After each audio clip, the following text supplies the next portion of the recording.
Hello, everyone! Welcome back to Word to World English.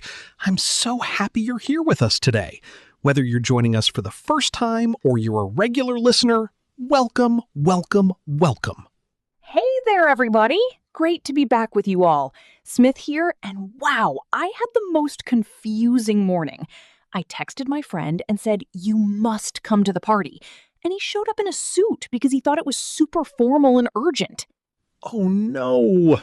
That's actually such a perfect example of today's topic, because the words we choose really do change everything.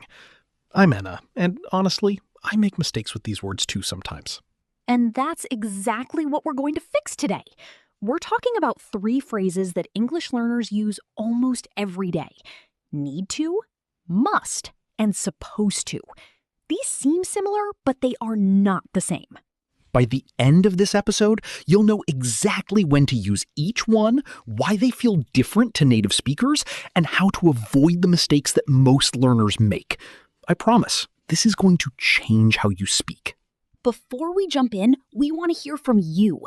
Which of these 3 phrases do you use the most right now? Drop it in the comments. Need to, must, or supposed to. We'd love to know.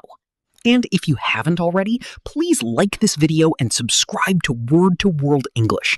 It really helps us reach more learners just like you. Hit that subscribe button right now so you never miss an episode. All right, let's get into it. We'll start with the most common one, need to, and build from there. Trust me, this is going to click for you today. Need to is probably the phrase you use most often, and for good reason. It expresses necessity or obligation, but in a very natural, everyday way. The structure is simple. Subject plus need to plus base verb. So, I need to sleep. She needs to call her doctor. They need to finish the project. Exactly. And what I love about need to is that it feels personal. It usually comes from you or from a situation. It's not someone forcing you. It's more like a logical necessity. Like, I need to eat. I haven't had food in 6 hours. Nobody told you that. Your body told you that. Right. Here are some everyday examples. I need to charge my phone. It's at 3%. We need to leave now or we'll miss the train. You need to see this movie. It's incredible. These all feel natural because need to fits real daily situations. Think about your morning. What's something you always need to do? Maybe you need to make coffee. You need to check your messages. You need to feed your pet. Write one of those sentences in the comments right now. I need to blank. Practice it out loud. Now, what about negatives? This is where learners sometimes get confused. The negative of need to is don't need to, and it means it's not necessary. You don't need to bring food. We have plenty. She doesn't need to work tomorrow. It's a holiday. It's not the same as saying must not, which we'll get to in a minute. That's such an important point.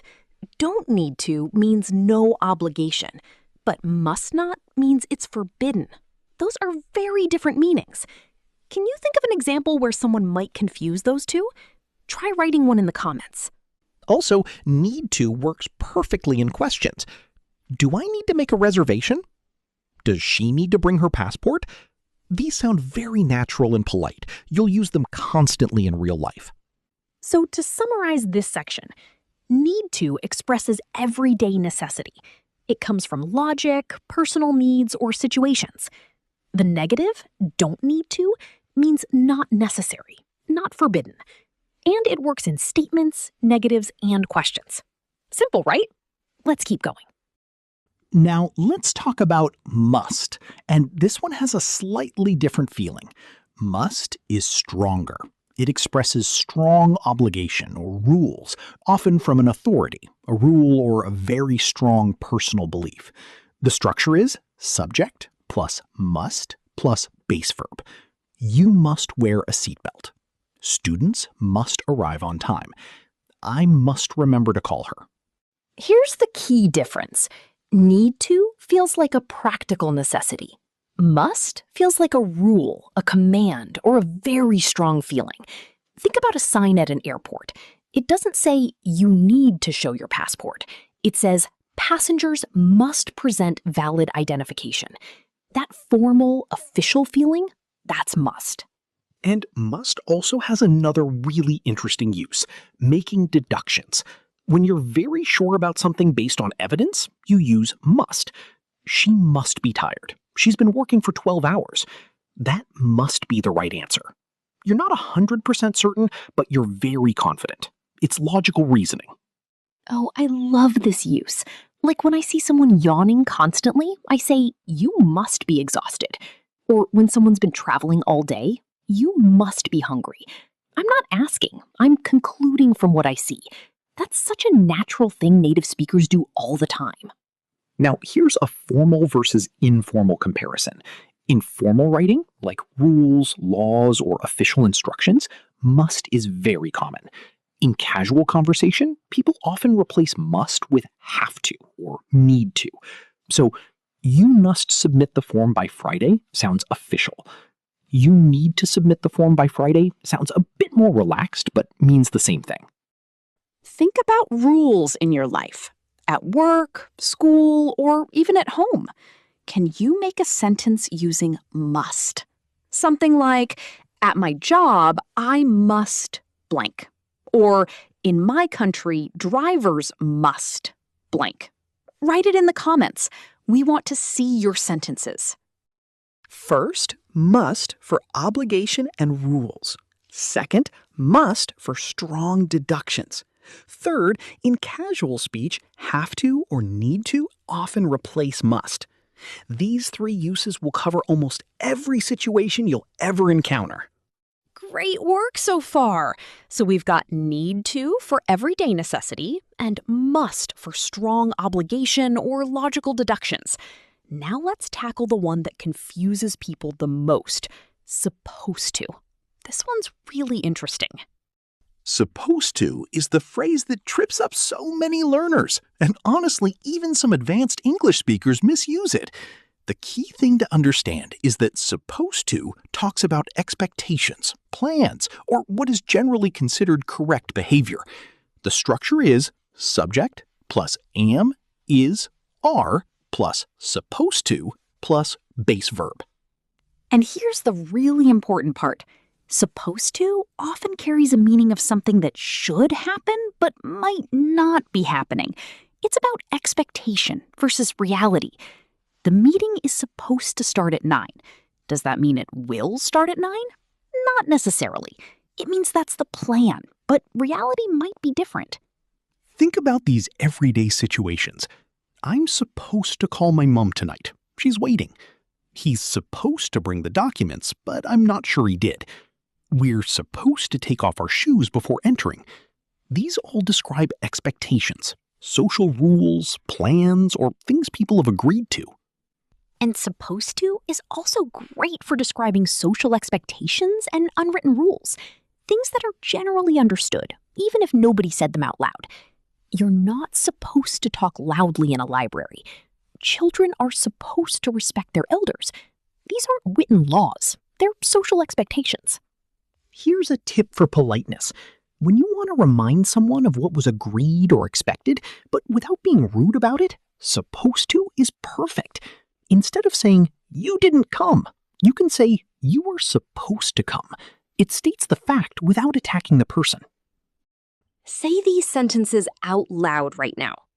I'm supposed to finish this today. He's not supposed to be here. What are we supposed to do next?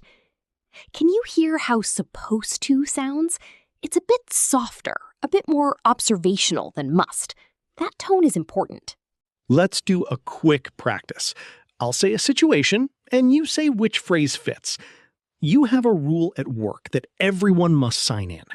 Do you say, I need to sign in, I must sign in, or I'm supposed to sign in? All three could work, but which feels most natural to you? Think about it. The answer depends on tone and context. If it's your personal reminder to yourself, need to. If it's a strict rule, must. If you're describing the general expectation or policy, supposed to. See how they each carry a different flavor?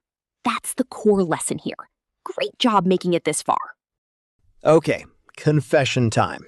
I have made every single one of these mistakes before, and I know Smith has too, right? Oh, absolutely. I once told a colleague, "You must not bring coffee to the meeting," when I meant you don't need to bring coffee. And she thought coffee was banned from the building. She was so confused. That's mistake number 1, confusing don't need to with must not. These mean completely different things. You don't need to bring anything means it's not necessary, but you can if you want to. You must not bring anything means it's forbidden, absolutely not allowed. Learners mix these up all the time, and it causes real misunderstandings. Mistake number 2, using must in casual conversation when it sounds too strong or demanding. If you say to a friend, "You must come to my party," it can sound like a command. But if you say, "You need to come to my party," or "You're supposed to come to my party," it sounds much friendlier. Context and relationship matter. Mistake number 3, forgetting the verb be in supposed to. So many learners say, "I supposed to go," instead of "I'm supposed to go." You must always include the verb be. Am, is, are, was, were. "She's supposed to call" is incorrect. It has to be "she's supposed to call." And mistake number 4, using must for deductions in negative sentences incorrectly. If you're pretty sure something is not true, you say can't, not must not. For example, he can't be the manager. He looks so young. That's a negative deduction. He must not be the manager sounds strange and unnatural in that context.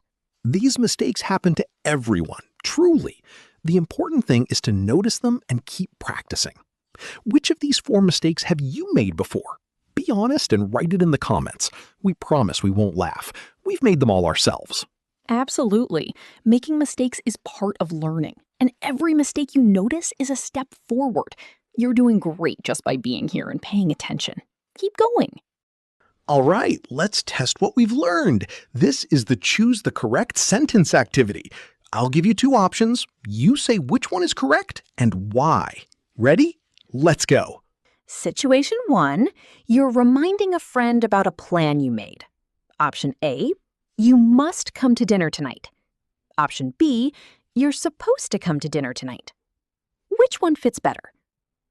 Option B is more natural here because it refers to a pre-existing plan or agreement.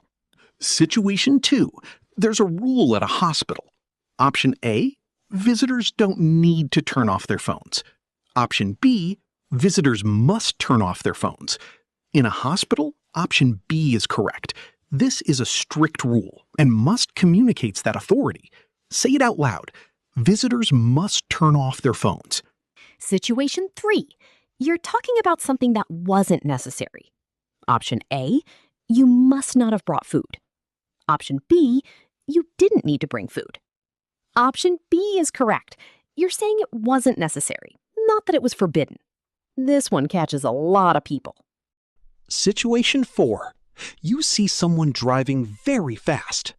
Option A, he must be in a hurry.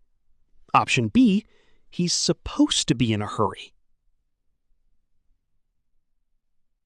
Option A is correct. You're making a deduction from what you observe. Supposed to would imply there's a pre-existing expectation or plan, which doesn't fit this context. Situation 5, someone is arriving late for a job interview.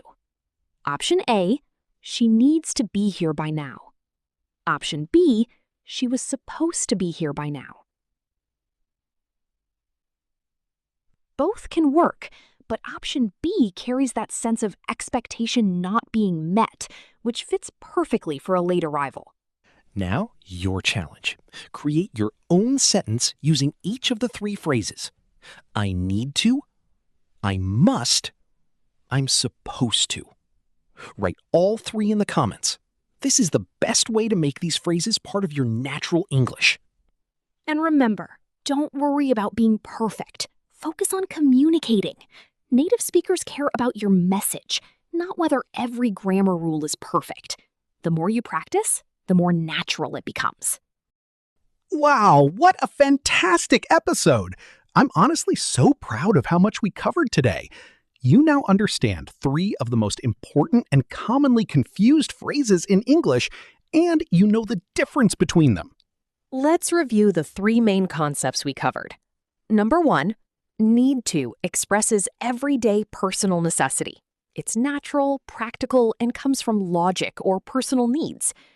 Number 2, must expresses strong obligation, rules, or confident deductions. It carries authority and certainty. Number 3, supposed to describes expectations, plans, and social norms. It talks about what is expected, which may or may not actually happen. You've done something really important today. You didn't just learn grammar rules. You learned how native speakers think about these phrases. That's what makes English sound natural. And that's exactly what word-to-world English is all about. Here's a question to keep you thinking.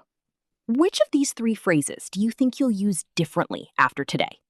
Is it need to, must, or supposed to? Tell us in the comments. Your answer might help another learner too. If you found this episode helpful, please give it a thumbs up, share it with a friend who's learning English, and leave a comment below. And don't forget, subscribe to Word to World English so you never miss an episode. Every week we help you understand real English, the way it's actually spoken. You're doing an amazing job. Learning a language takes courage and consistency, and the fact that you're here, watching and practicing means you're already ahead. Keep going, keep speaking, and keep making mistakes, because every mistake is just English getting better inside you. We believe in you. See you next time.